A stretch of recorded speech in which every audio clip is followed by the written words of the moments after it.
İyi. Stream yoqildi.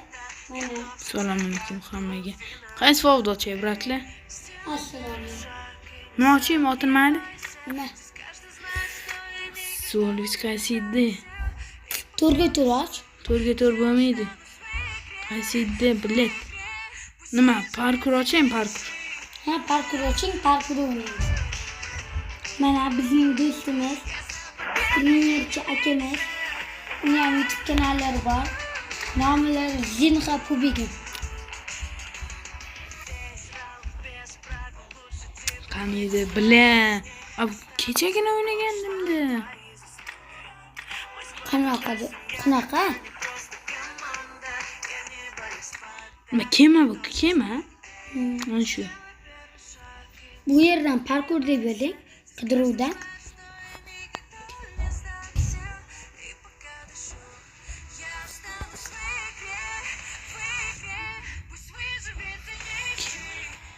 Mana yo'qmi?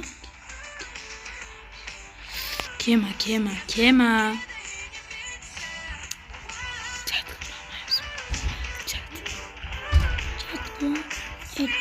Chatga kompyuterga o'yinimiz o'qiymiz. Parkur deb yozib chiqardi.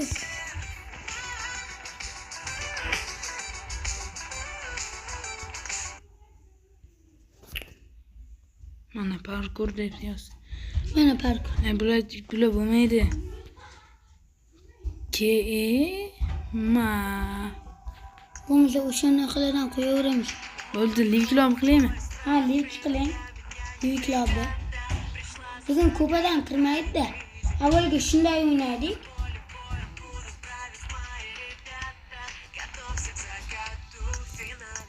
Qanday? Yuzli e'lon qilamiz.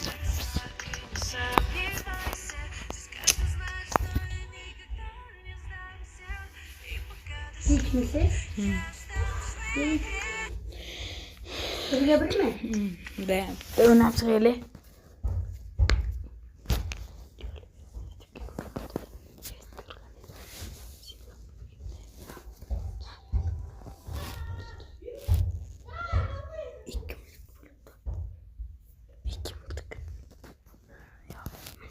Ben oraları ayakta isterim.